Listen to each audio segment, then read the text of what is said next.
sometimes I don't want to be strong. Sometimes the weight is just too much, you know? And to put on that facade like you're strong all the time, that's exactly what it is, a facade. That's whack. Hey, this is Raulh of Please Act Right. That was Taraji P. Henson, who is now 53 years old. You young, strong, and independent ladies out there better listen to her. Being strong and independent gets tiresome real quick because women are not designed mentally, physically, or emotionally to do everything on their own. As you're about to see in this video, here's Nia Long, who is also 53 years old. Some days I'm like totally good, and then other days I'm like, oh God, this feels like so much work. I feel that. You know, and then other days it feels like women shouldn't have to be this strong. Right. I don't want to be this strong sometimes. Right. Before we continue, I want to give a special thanks to Kevin Burke and Ramon J. Bell for your generous contribution to supporting my channel through Cash App. Please note that your continued support is greatly appreciated. Now you just saw these older, strong, and independent women falling apart. Now look at these young women who are falling apart, and the majority of them, they're not even 30 years old yet. What, how many times do a woman gotta hold a down? How many times do we gotta be the strong ones out of the bunch? At this point, I'm tired. I feel you. I'm tired and the weight is on my shoulders. See, a lot of these women broadcast that they're strong and independent, and what happens is people around them will allow them to. And the problem is, people will get lazy and take advantage of you because they know that you're going to get everything done. But you see the results of it here? What's wrong now? What is it? I'm tired of being the strong black woman, being resilient, just getting through life like we don't go through nothing. You know what that mean, man?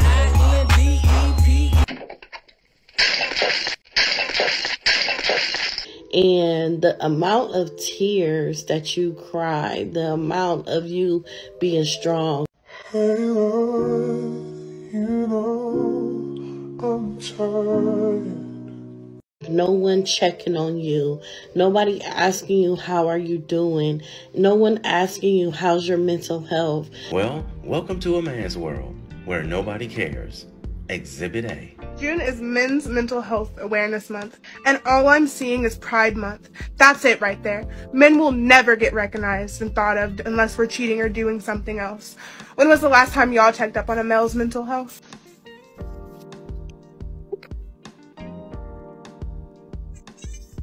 Just no one actually paying attention to you. It's like you're a whole ghost walking around and no one pay attention to you, but they want you to satisfy their needs.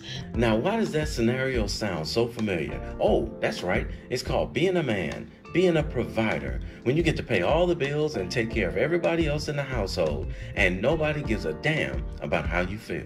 They always want you to pick up the phone and call them, ask them how they doing. You mean like how men are always expected to pick up the phone and ask the woman how she's doing, buy flowers and candy, plan the dates, take care of the woman's needs, but the woman never asks how he's doing? Or they feel some kind of way because you don't call them, or you haven't texted them, or you haven't said nothing to them.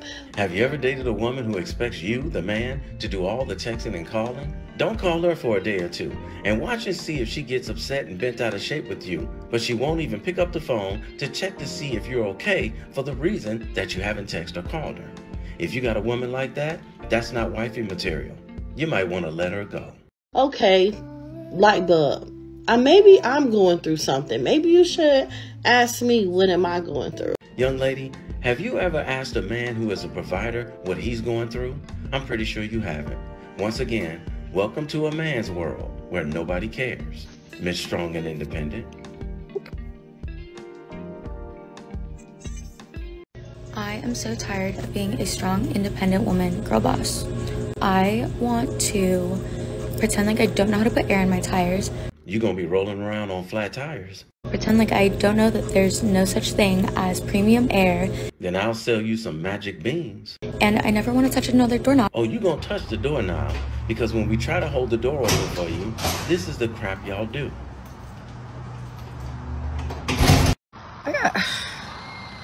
Got so many bills, bitch. So pay him. And so much shit. But the bad news is, next month, they'll all be due again. Man's world. I don't want to be independent no more. I'm tired. You're not even 30 years old yet. Take your butt to work. And again, I don't want to be a housewife. Like, a lot of women want a rich man or a husband to sit at home, raise the kids, and be a housewife. That's not me. I gotta have my own going on, whether I'm a landlord. She wants a man to buy the properties. Whether I got some restaurants running. She wants a man to buy the restaurants. I'm gonna get up and go to work. I just want to be able to have the two, like you said, to go back to the point. 2 is better than 1. She doesn't really mean 2 is better than 1. She means she wants a man to finance her businesses while she collects all the money from said businesses, but she wants the man to pay all the bills to relieve her from the financial responsibility.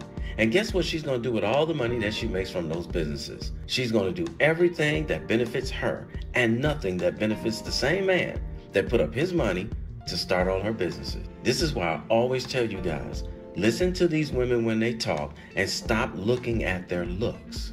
I see so many TikToks talking about how being an independent woman is so much better, and it's amazing that you don't have to depend on anyone else, but I'm exhausted. Go take a nap, you'll be all right.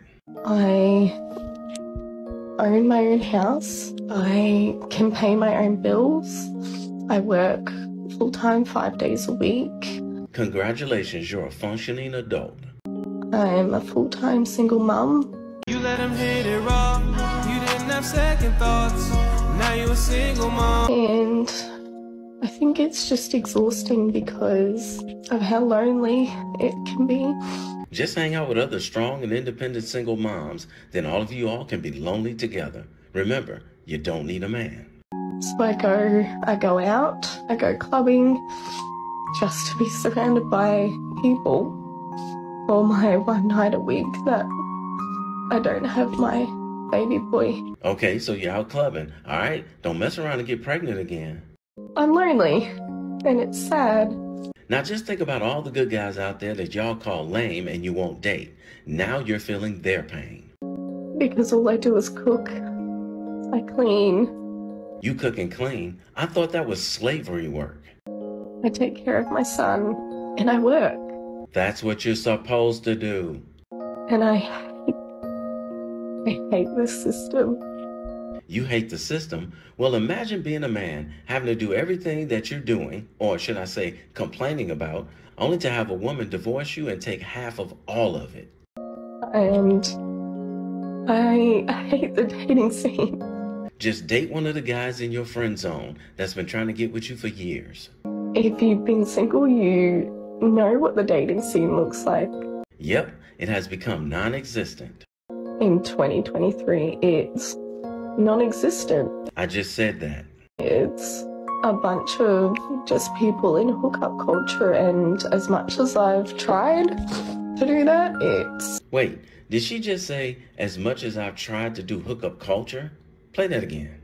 A bunch of just people in hookup culture, and as much as I've tried to do that, it's... Yep, that's what I thought she said. So you were just getting together with guys and whatever happens, happens. But no serious relationship. It's not for me. It just makes me feel worse about myself. Well, at least you were smart enough to stop doing it. But as far as you being tired of being strong and independent, like I said earlier, go take a nap. You'll be all right. Remember, ladies, this is what you wanted. Now you got it, deal with it. Because you strong and independent women get no sympathy over here. Okay, this is for my single people. Like, how are we doing this? Especially the single ladies, how are we doing this? For example, for the past 3 years, I've been taking my car to get an oil change without an issue. My old car, okay? And the amount have been about $54, which is fine, okay? Then I got a new car. I had no choice. And the bill was about $75 when I did the first oil change. It's called inflation. We're all experiencing it. And of course, I am Latina. I am going to ask the reason why. What does your nationality matter if the price is going up? Shouldn't you ask no matter what your race is? Especially because I'm single. I got nobody to give me a dime besides me. So I am going to question all of this, okay? How would they know you're single unless you told them? But I figure, okay, so it's $20. Like, that's okay. Things does go up. But then, today, I went in to do an oil change, and I left with a bill of $191. Like, girl, they saw you coming. Now, I'm not familiar with what she's talking about because I changed my oil in my car myself. Because that's what men do. Hint, hint. I'm sorry. Again? So, now, I know that I did have to change the, how do you call that? The wipers, windshield.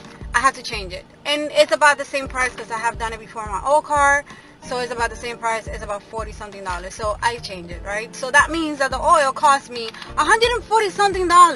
So how do we go from $74 to $141? I don't know, but they figured out a way to do it. You got the papers right there in your hand. Literally in like 4 months. 4 months. And then I'm gonna be like, I asked, like, I'm sorry, what is this? And he goes like, well, you know, gas is high right now. So whenever gas is high, like, everything goes up. And I'm like, no shit. I change my tank all the time. But, like, come on. Are you serious? She got an older car, and it costs less to get the oil change. She got a new car, and the price went up $20. She takes the car back again, and now the price is almost double. Why would you take the car to the shop, tell them to change the oil, without finding out the price first? Especially when it keeps changing every time you take the car in. Are you slow? I change my tank all the time, but, like, come on, are you serious? You change your what all the time? I change my tank all the time, but, like, come on, are you serious? You change your what all the time? I don't even know what the hell she just said. Like, it used to be hot before, and I was still paying $54. So, you know what? I'm gonna learn a new skill.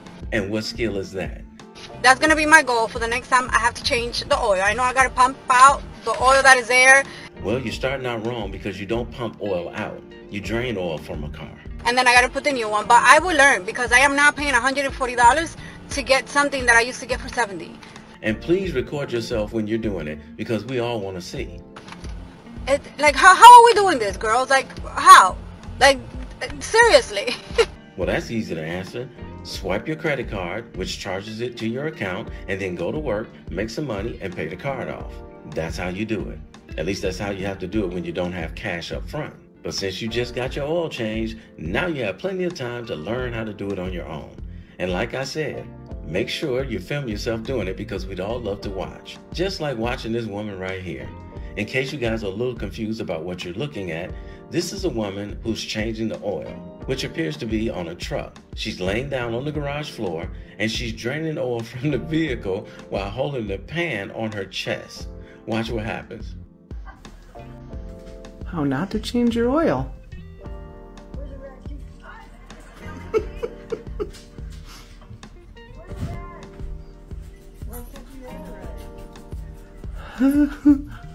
If you've never changed oil before, you're not supposed to hold the oil pan in your hands on your chest. You're supposed to leave it sitting on the floor.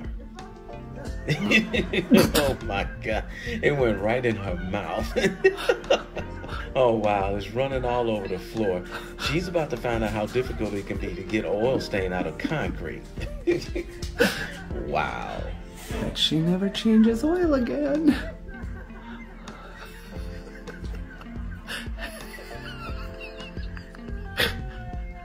So for all you ladies out there who are thinking about changing your oil on your own, let me clue you in on something. If your vehicle is lower to the ground than this truck that she's working on, you're going to have to jack the vehicle up to get under it. And a word of caution, you better make sure that you put some jack stands underneath it so the car doesn't fall on top of you. Changing the oil for someone who's done it before can be simple. But if you've never done it before, it can turn into a nightmare, just like this one. Oh, and by the way, when you change the oil, you're supposed to change the oil filter too. And 99% of the oil filters, they don't come off by hand. So you have to use an oil filter wrench, and they're not all the same size. So you have to buy an oil filter wrench that fits your particular car. So ladies, I'll help you out a little bit here. Jump on YouTube and type in the search bar, how to change oil, and add your make and model to your vehicle, and start learning. And if it doesn't work out too well for you, and it all seems to fail, just remember, you're strong and you're independent and you don't need a man. But in the end, the majority of you strong and independent women are going to sound just like her. So how's your dating life going? It isn't. You haven't been on any dates? No. Met anybody? No. Are you even on dating apps? No. Plan on getting on dating apps? No. So you're just happy being single? No. Do you have a will to live? No. Hey, somebody had to tell you, and I love you, so it might as well be me. Don't forget to subscribe and click that notification bell to get notified when I post a new video. I post a new video every week. And in the meantime, will you please act right? My name is Raulh. See you in another video. So if you enjoyed this video, check out one of these 2 videos right here. I'm sure you'll enjoy them too. And if you like, you can visit my channel. I have plenty of videos there. Go ahead. Don't be scared.